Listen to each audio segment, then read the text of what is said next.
وہ دروازے سے جھانکتے ہوئے بولا۔ ہاں بیٹھو۔ حمید احمد نے ہاتھ سے اپنے سامنے والی کرسی کی جانب اشارہ کیا تو وہ اندر آ کر بیٹھ گیا اور سوالیہ نظروں سے انہیں دیکھنے لگا۔ انہوں نے ایک فلیش ڈرائیو لیپ ٹاپ میں لگائی اور وہ ویڈیو پلے کر کے اس کے سامنے کی۔ کیا تم جانتے ہو کہ یہ کیا ہو رہا ہے؟ حمید احمد نے لڑکے سے سوال کیا۔ جی سر، میرے کمپیوٹر میں وائرس آ گیا تھا تو میں نے سر ایمان سے بات کی تھی، انہوں نے کہا کہ وہ بالکل ٹھیک کر دیں گے۔ ہماری کمپنی کے جو پروجیکٹس ٹریول کمپنی کے پاس گئے ہیں، تمہارے کمپیوٹر سے ایمان نے ان کا ڈیٹا چوری کیا۔ کیا تم یہ بات جانتے ہو؟ حمید احمد اسے جانچتی نظروں سے دیکھنے لگے۔ نہیں سر، ایسا نہیں ہو سکتا۔ وہ نفی میں سر ہلانے لگا۔ اس ویڈیو کو غور سے دیکھو، اس وقت آفس میں کوئی نہیں ہے، کیا اب بھی تم یہ بات چھپاؤ گے؟ حمید احمد نے پھر سے اس بات پر زور دینے کی کوشش کی۔ اس لڑکے نے آگے ہو کر چند لمحے اسکرین کو غور سے دیکھا اور پھر مسکرا کر تھوڑا پیچھے کو ہو کر بولا۔ نہیں سر، آپ کو غلط فہمی ہوئی ہے۔ میرے کمپیوٹر سے زیادہ پروجیکٹس کی ڈیٹیل تو سر عمر اور خود ایمان صاحب کے پاس تھی، انہیں میرے سسٹم سے چرانے کی کیا ضرورت تھی؟ اور آپ اس ویڈیو کی ٹائم سٹیمپ دیکھیں، یہ آفس کا لنچ ٹائم تھا، سب لوگ کینٹین گئے ہوئے تھے۔ ورکنگ آورس میں تو مشکل ہو جاتا کیونکہ سر عمر انہیں بالکل بھی کام کے دوران ادھر ادھر جانے نہیں دیتے تھے۔ میں بھی اس وقت کام کرتا تھا، اس لیے انہوں نے کہا کہ وہ بریک ٹائم میں میرا سسٹم ٹھیک کر دیں گے۔ لیکن سر، اس پہ ٹائم سٹیمپ کیوں نہیں ہے؟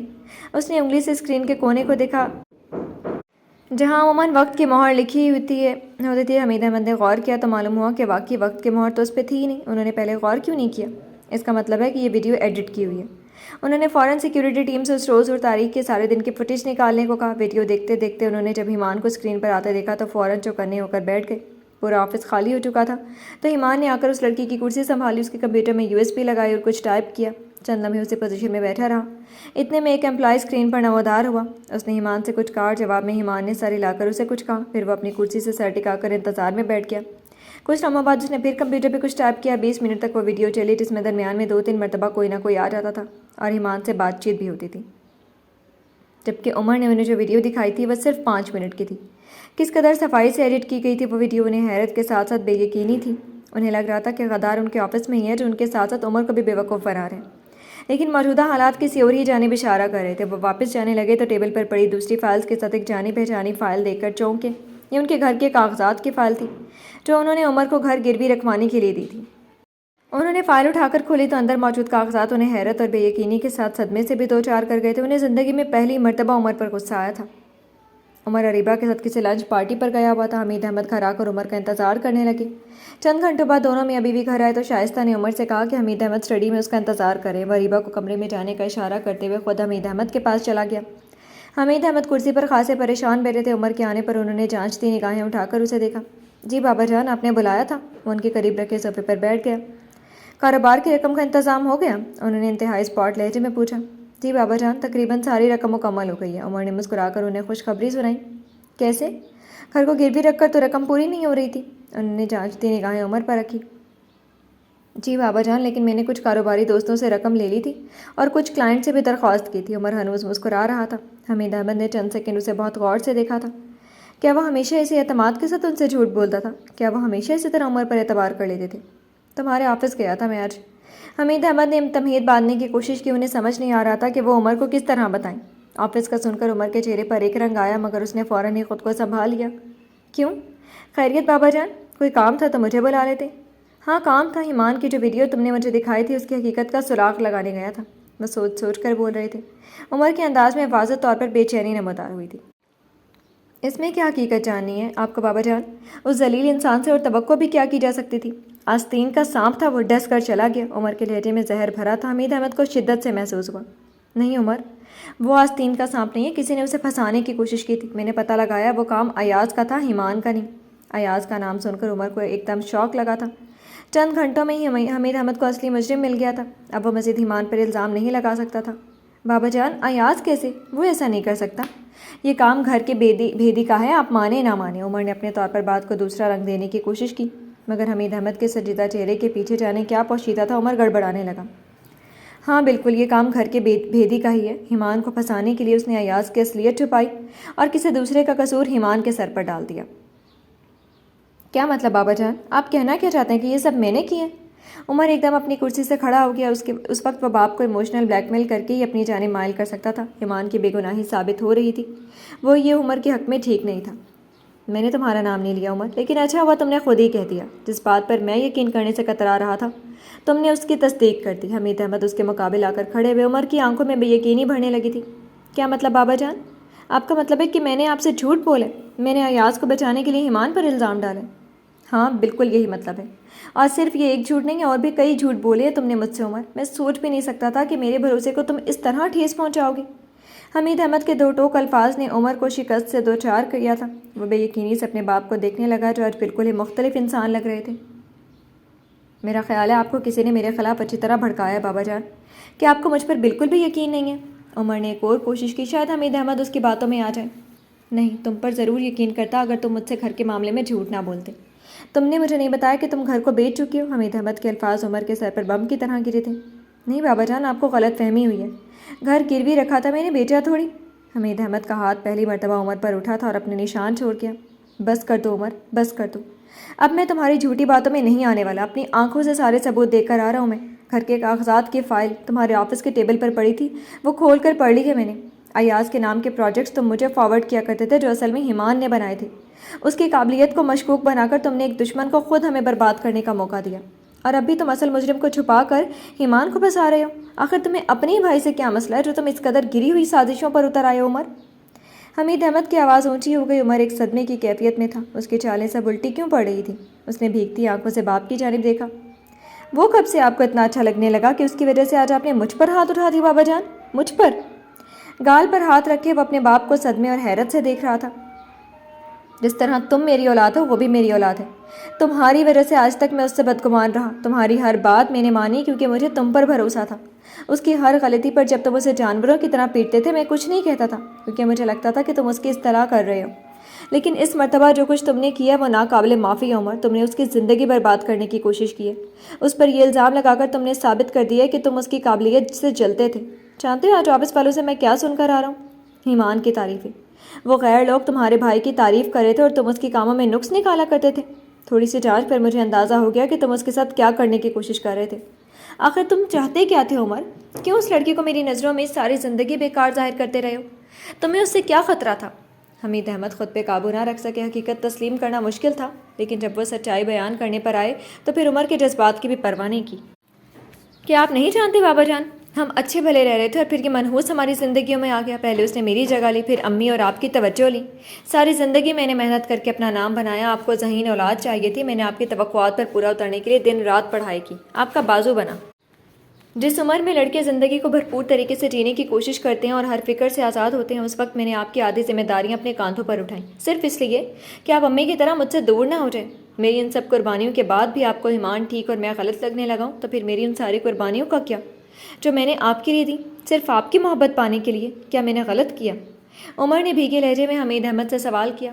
تم نے جو کچھ کیا اپنے مفاد کی خاطر کیا عمر۔ وہ لڑکا تمہیں کیا ضرر پہنچاتا تھا جس کو ساری زندگی تم نے میری نگاہوں سے گرانے کی کوشش کی؟ اس کی غلطی صرف یہ تھی کہ وہ پڑھائی پر توجہ نہیں دیتا تھا، اور تاشا نے تمہارے ساتھ مل کر اس لڑکی کی زندگی کو جہنم بنانے میں کوئی کسر نہیں چھوڑی۔ جانتے ہو، جب تاشا نے مجھے ہر حقیقت بتائی تو میں سوچنے بیٹھا کہ کبھی میں نے اسے اپنی گود میں بٹھایا یا کبھی اس سے پیار سے بات کی ہو، کبھی اس کے لاڈ اٹھائے ہوں جیسے میں تم دونوں کے اٹھا رہا تھا، لیکن مجھے ایسا کوئی بھی لمحہ یاد نہیں آیا۔ اس لڑکی پر ہمیشہ میں نے کڑی نظر ڈالی، وہ مجھے دیکھ کر ڈر جاتا تھا اور میں سمجھتا تھا کہ غلطی پکڑے جانے پر ڈرتا جاتا ہے۔ کبھی اس نے میرے کسی حکم کو منع نہیں کیا سوائے عرصہ سے شادی کرنے کے۔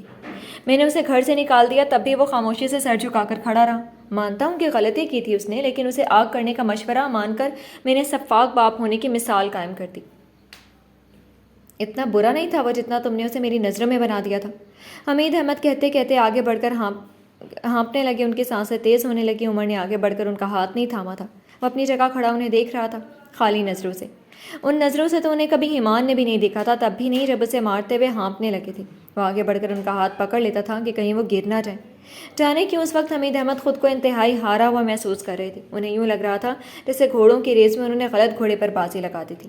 ٹھیک ہے بابا جان، وہ کمینہ مجھ سے بلاخر آپ کو بھی چھین ہی چکا ہے، تو پھر اب میرا یہاں رہنے کا کوئی جواز نہیں، میں جا رہا ہوں۔ آپ کو آپ کا دوسرا بیٹا مبارک۔